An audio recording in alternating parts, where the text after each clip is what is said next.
Oi, pessoal, meu nome é Isadora e eu e meu grupo, Alessandra, Letícia, Antoniela e Stanley, vamos falar um pouco sobre fluidoterapia aplicada na medicina veterinária.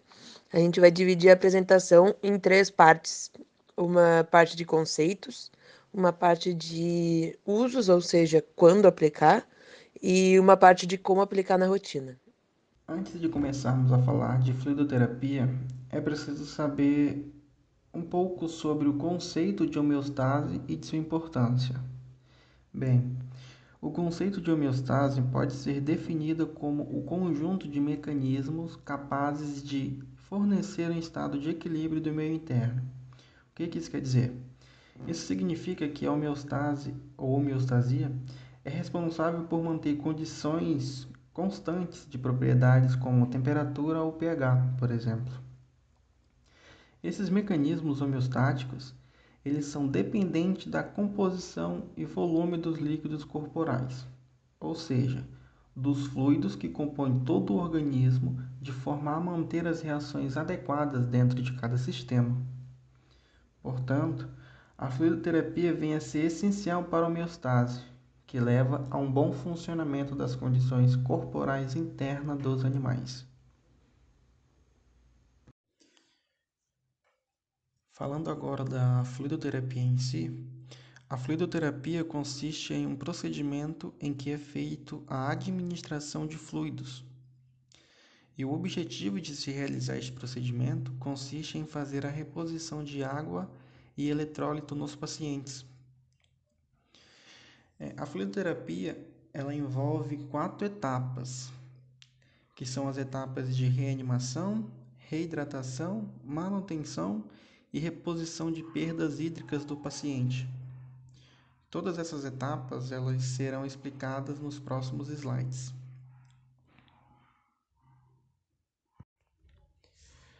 Falando agora sobre a importância da fluidoterapia, ela é considerada um tratamento de suporte e os principais objetivos para se utilizar este procedimento são expandir a volemia, corrigir desequilíbrios hídricos e eletrolíticos e ainda auxiliar no tratamento de doenças primárias. A principal utilização da fluidoterapia deste procedimento é solucionar casos de desidratação nos pets. Os fluidos podem ser classificados de acordo com a sua composição. Os colóides, eles possuem partículas de alto peso molecular, como por exemplo proteínas. Então, eles atuam como dilatadores de volume efetivo, porque aumentam a pressão coloidosmótica, evitando que o líquido do sangue saia dos vasos. E, como exemplo, a gente tem a albumina 5,25%, que não é muito usado na medicina veterinária, e o sangue total, né, que é usado em transfusão. Os cristalóides, por sua vez, contêm partículas de baixo peso molecular, como cristais de sals, e a sua composição é aproximada do fluido extracelular. Eles são os mais usados na medicina veterinária, principalmente solução fisiológica 0,9%, ringer lactato e soro glicosado 5%. A fluidoterapia, ela é muito importante e ela faz parte da rotina do médico veterinário. Ela é muito utilizada nas clínicas veterinárias e vai estar auxiliando o paciente debilitado, tá bom? Mas quais são os principais objetivos? Um dos principais objetivos é auxiliar no tratamento de doenças primárias. Ou seja, eu vou expandir a volemia, corrigir o desequilíbrio hídrico e eletrolítico, suplementar calorias e nutrientes, e isso vai auxiliar no tratamento das doenças primárias. Outro fator relevante também é corrigir o desequilíbrio eletrolítico. Um animal está apresentando diarreia e vômito e, consequentemente, está perdendo eletrólitos como sódio, potássio, magnésio. Então, quando eu aplico a fluidoterapia, eu vou estar elevando o equilíbrio desses eletrólitos, mas não só de eletrólitos, como de proteína também. Então, eu consigo manter um equilíbrio tanto eletrolítico como oncótico também. A desidratação também é um fator importante, porque a composição corporal dos animais é água, né, e o plasma também. Então, quando o animal está desidratado, ele está perdendo água, e isso não é muito bom para a função fisiológica. Então, quando eu aplico a fluidoterapia, eu consigo manter esse animal hidratado. a síndrome do choque também. A síndrome do choque vai causar uma perfusão e uma baixa oxigenação. E isso não é legal para os tecidos e para os órgãos, porque eu vou diminuir a minha volemia. Então, quando eu aplico a fluidoterapia, eu consigo elevar a volemia, consigo aumentar também a oxigenação, e isso vai impedir que os órgãos eles venham entrar em falência, né? E uma outra função também, eu consigo manter o animal, né, com suas funções fisiológicas corretas, e eu vou também expandir a volemia. Então, como a gente viu, um dos principais objetivos da fluidoterapia é corrigir a desidratação. Para isso, é preciso um bom exame clínico para avaliar o grau de desidratação do animal. Com 4 testes a gente faz isso. Primeiro, a elasticidade de pele. Se pensar a pele demorar muito para voltar ao normal, indica que o animal está desidratado. Nesse momento é importante levar em consideração a quantidade de gordura, porque a camada cutânea de gordura altera esse teste. Tem preenchimento capilar. Se a coloração da mucosa demorar muito tempo para voltar depois da pressão, indica hipovolemia ou desidratação. Se a mucosa do animal estiver ressecada, indica que ele está desidratado. E sempre importante realizar um hemograma para descobrir a quantidade de proteínas totais, que altera a pressão coloidosmótica, e descobrir o hematócrito dela, porque se o animal tiver anemia, vai alterar a fluidoterapia. Aqui tem uma tabelinha, então, sobre os graus de desidratações e seus sinais clínicos respectivos. Importante sempre saber o histórico do animal, porque um animal com menos de 5% de desidratação, ele não vai ter alterações de pele, mas ele vai ter um histórico de vômitos e diarreia. Eu vou falar um pouquinho da aplicação da fluidoterapia. Ela é muito utilizada em pacientes desidratados, ou seja, ela vai suprir a exigência hídrica do animal. Quando eu aplico a fluidoterapia, eu consigo equilibrar a quantidade de água que o animal está perdendo consequentemente, eu vou gerar um equilíbrio e o animal vai ficar hidratado. Correção de eletrólitos também. O animal, quando ele está com diarreia, vômitos, hemorragia, está perdendo muito eletrólitos ali, como sódio, potássio. Quando eu aplico fluidoterapia, eu consigo manter o equilíbrio eletrolíticos. Pacientes diabéticos também, que nesse caso, os insípidos são os mais importantes, porque eles têm deficiência na produção de ADH. E esse ADH, ele vai agir nos tubos coletores e ele vai fazer com que a água ela venha a ser retida. Então, quando eu aplico a fluidoterapia, eu consigo equilibrar a quantidade de água que está sendo perdida. E os doentes renais crônicos também, porque eles têm uma redução na massa do néfron ali. Então, a água ela não consegue ficar ali sendo armazenada. Então, a urina do animal é praticamente água. Então, quando eu aplico a fluidoterapia, eu consigo auxiliar no tratamento desse paciente. Então, como que a gente vai aplicar essa fluidoterapia na rotina? Primeiro passo, então, como a gente já viu, avaliar bem o paciente, descobrir todas as suas comorbidades, descobrir todos os seus sinais clínicos, realizar exames complementares. A partir daí, a gente precisa escolher a via de administração intravenosa, subcutânea, intraóssea. A gente precisa escolher o tipo de fluido. Os principais usados na medicina veterinária é o soro fisiológico, Ringer lactato, glicose 5% e sangue total, que é a transfusão de sangue. E o equipo bomba são utensílios que a gente pode usar na rotina para aplicação dessa fluidoterapia.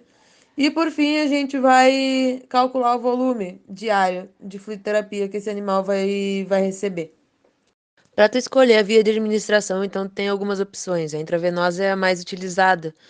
Ela é muito efetiva para o tratamento de desidratação grave de hipovolemia, choque hipovolêmico. A subcutânea é também muito utilizada, mas a absorção é mais lenta. Ele é mais usado em desidratações discretas ou animais com insuficiência renal.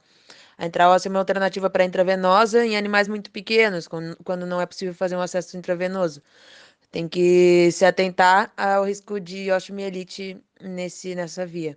A via oral é o ideal, né? O animal fisiologicamente deveria estar tomando água e ingerindo líquidos. Mas na maioria das vezes, os animais internados recebendo fluidoterapia não estão ingerindo água por conta própria ou se alimentando. A via retal é muito pouco utilizada para fluidoterapia na medicina veterinária. Após escolher a via de administração, então a gente tem que conhecer alguns utensílios que vão ser usados para aplicação da fluidoterapia na medicina veterinária. O de cima ali é o catéter. Ele é usado para via intravenosa, em que se acopla esse catéter no interior do vaso. Ele é dividido por calibres, o amarelo, o azul e o rosa, que é o 24, 22 e 20, são os mais usados na medicina de pequenos animais. E o laranja, que é o 14, é o mais usado na medicina de equinos. O equipe, para quem não conhece, é um tubo flexível que se conecta de um lado no fluido e do outro lado no paciente. Ele possui dispositivo para controlar a velocidade de gotejamento e possui um dispositivo para administração de medicações. Ele pode ser encontrado como equipe macrogotas e equipe microgotas. Qual é a diferença entre eles? O tamanho das gotas. Ali tem os números direitinho de quantas gotas precisa para administração de 1 ml de fluidoterapia e quantos ml tem por gota. Isso é uma bomba de infusão, tá? Ele é um aparelho que bombeia o fluido de acordo com o fluxo e volume escolhido, ou melhor, ali tem um equipo que passa por dentro da bomba de infusão e a bomba de infusão controla quantas gotas vai por segundo. Então, esse aparelho é o ideal quando for fazer fluido intravenosa, principalmente intraóssea, e é muito importante em casos de pacientes que não podem exceder essa fluidoterapia ou não podem receber uma fluidoterapia com volume menor, como pacientes renais, pacientes idosos, pacientes anêmicos, cardiopatas. Os cristalóides isotônicos em relação ao plasma são os mais utilizados na medicina veterinária, principalmente o Ringer com lactato. Todos eles apresentam uma grande quantidade de sódio, cloro e água em sua composição. Com isso ocorre a reposição de eletrólitos da volemia. As soluções isotônicas, elas podem se dividir em acidificantes, como o soro fisiológico 9% e a glicose 5%, e alcalinizantes, como o Ringer com lactato. O Ringer com lactato é o fluido de eleição na medicina veterinária. Ele é ideal para mantença e reposição de fluidos, mas ele deve ser utilizado com cautela em alguns casos, como pacientes sem alcalose, que o tampão lactato pode aumentar o pH mais ainda, piorando o caso. Pacientes em acidose láctica, formação de ácido lático pode diminuir mais o pH. Pacientes diabéticos podem vir a desenvolver cetoacidose, por causa da cetona. E deve-se ter cautela também com pacientes com insuficiência renal severa, com insuficiência cardíaca congestiva e em situações que se retém potássio. O soro fisiológico, ele em sua composição possui altos níveis de sódio e cloro, não possui nenhum tampão, então seu uso intensivo pode levar a desenvolver uma acidose metabólica. Esse fluido é indicado para casos de hipercalcemia, hipercalemia, insuficiência renal e diluição de medicamentos intravenosos em infusão contínua. A glicose 5% é um cristalóide que é utilizado em casos que o paciente não consegue manter a glicemia ou como fonte de calorias e água. Sua composição possui glicose e possui pH 4, então ele é um fluido acidificante, deve ser utilizado com cautela em animais com acidose. Ele Existem várias formas de calcular a fluidoterapia diária de um paciente. Nesse cálculo, eu estou usando como referência o Guia Terapêutico Veterinário do Bretas. O cálculo do Bretas consiste em calcular o volume de mantência, o volume de reposição, o volume de perdas contínuas e o volume total diário. Mas o que é cada uma dessas coisas? O volume de mantência é o volume necessário para suprir a exigência hídrica dos animais, principalmente naqueles casos de pacientes que não estão comendo ou bebendo. Para tu calcular o volume diário, para a mantência, tu tem algumas constantes de acordo com a espécie e com a idade. Nesse caso, tu precisa multiplicar a constante pelo peso do animal. O volume de reposição é o volume necessário para repor os fluidos do organismo. Então, é ele que corrige a desidratação. Para tu conseguir o volume diário, tu utiliza a fórmula volume de reposição vezes peso vezes grau de desidratação vezes 10. Então, nessa parte que entra um bom exame clínico e uma avaliação correta do grau de desidratação. A etapa 3, então, consiste em repor a fluido eliminada em perdas hídricas contínuas, como vômitos, diarreias ou ambos. Para isso, tu também utiliza uma constante para cada sinal clínico e multiplica pelo peso do animal. O volume total diário, então, tu vai obter através da soma dessas 3 etapas. O volume de mantência, mais o volume de reposição, mais o volume de perdas hídricas. Caso o animal não esteja apresentando desidratação, nem vômito, nem diarreia, tu coloca um zero no lugar desses valores. O resultado, então, vai ser o volume total diário, ou seja, em 24 horas. Então, para tu obter a quantidade de fluido para ser administrada por hora, tu divide esse volume por 24.